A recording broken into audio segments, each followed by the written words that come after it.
안녕하세요.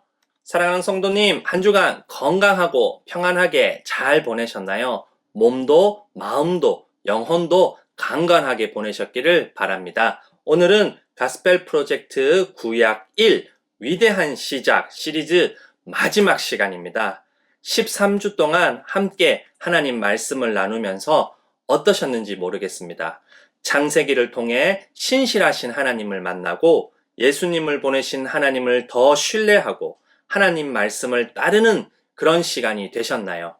조금이나마 우리 구주 예수님을 보내신 신실하신 하나님을 더 알고 더 신뢰할 수 있는 시간이 되었기를 간절히 바랍니다.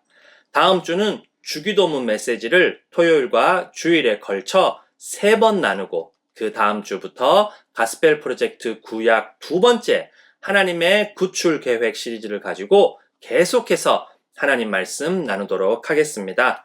오늘은 창세기 50장 20절 말씀. 형님들은 나를 해치려고 하였지만 하나님은 오히려 그것을 선하게 바꾸셔서 오늘과 같이 수많은 사람의 생명을 구원하셨습니다. 라는 말씀을 가지고 요셉의 꿈이 이루어졌어요. 라는 제목으로 함께 하나님 말씀 나누겠습니다. 요셉은 야곱이 가장 사랑하는 아들입니다.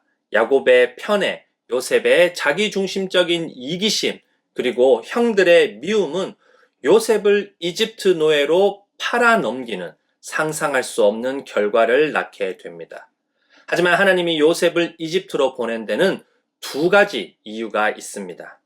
첫 번째는 이집트 왕 파라오가 꾼 꿈처럼 7년 풍년 후에 7년 흉년이 들어 먹을 것이 없게 됩니다. 하나님은 요셉을 이집트로 보내어 야곱 가족과 그 자손의 생명을 살리기 위해 미리 준비시키신 겁니다. 창세기 45장 5절 뒷부분과 7절을 함께 읽어보겠습니다. 형님들이 나를 이곳에 팔아넘기긴 하였습니다만 그것은 하나님이 형님들보다 앞서서 나를 여기에 보내셔서 우리의 목숨을 살려주시려고 그렇게 하신 것입니다.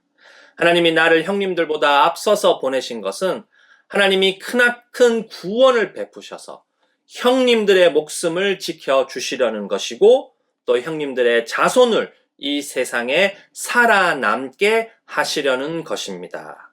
요셉은 하나님께서 먼저 자신을 이집트로 보낸 이유는 형들 생명뿐만 아니라 형들의 자손들까지 살리기 위한 하나님의 준비하심이라고 고백합니다.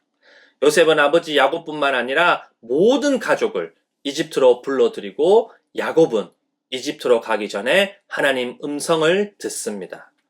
하나님은 야곱에게 너를 큰 민족이 되게 하고 하나님도 야곱과 함께 이집트로 내려갔다가 하나님이 반드시 야곱을 거기에서 데리고 나오겠다고 말씀합니다. 야곱은 요셉에 의해 가나안 땅에 묻히게 되고 하나님은 언약하신 것을 지키십니다. 두 번째는 이스라엘이라는 나라가 되기 위해서는 백성과 땅이 있어야 합니다. 하지만 이스라엘은 지금 야곱 가족 70명밖에 없고 이스라엘이 나라가 되기 위한 충분한 땅이 없습니다. 하나님은 이스라엘이라는 나라가 되기까지 이집트 땅을 이용하도록 요셉을 보내어 미리 계획하신 겁니다. 아버지 야곱이 죽자 요셉의 형들은 요셉이 자신들에게 복수할까 걱정합니다. 이런 복수는 이 당시에는 아주 정당한 복수입니다.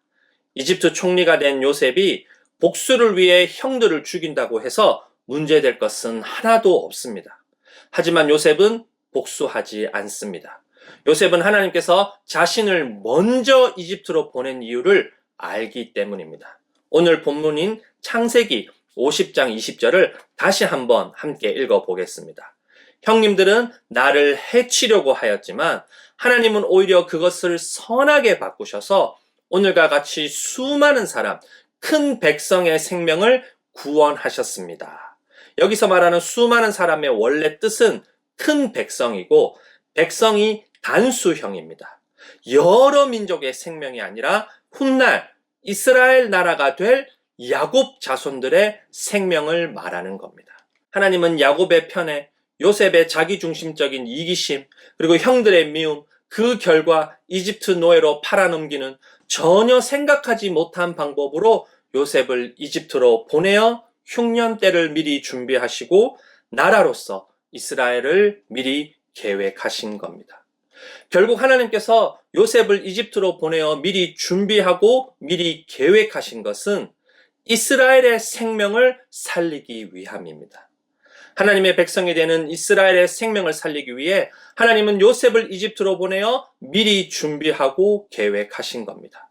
성경은 아브라함과 이삭과 야곱에게 약속한 세 가지 축복, 그 언약을 신실하게 지키고 계신 하나님을 요셉 이야기를 통해 출 이집트한 이스라엘 백성과 오늘 저희에게 보여주고 있습니다.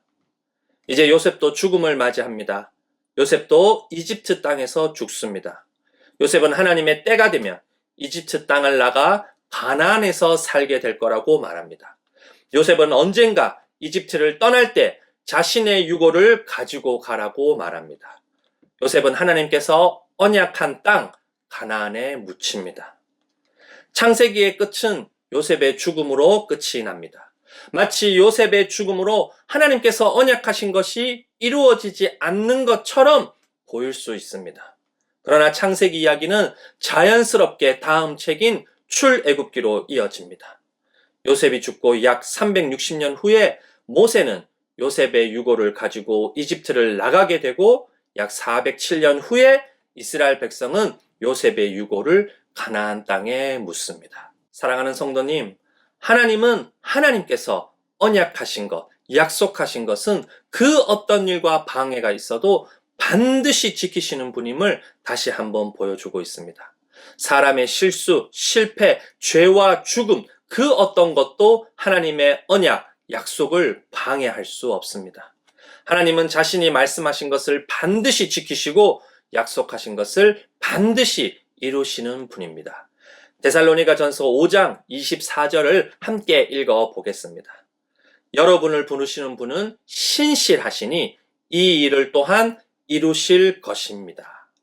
여자의 자손을 보내어 죄와 죽음으로 가득한 사람과 세상을 다시 새롭게 창조하겠다고 언약하신 하나님은 예수님을 이 땅에 보내어 그 언약을 이루십니다. 예수님은 이 땅에 태어나시고 이 땅에서 사시고 십자가에서 죽으시고 장사 지낸 바 되시고 부활하시고 승천하셔서 다시 오십니다. 예수님이 처음 오셨을 때 죄와 죽음으로 가득한 사람과 세상을 다시 새롭게 창조하겠다는 언약은 이미 시작되고 예수님이 다시 오실 때 죄와 죽음으로 가득한 사람과 세상을 다시 새롭게 창조하겠다는 언약은 완성될 겁니다.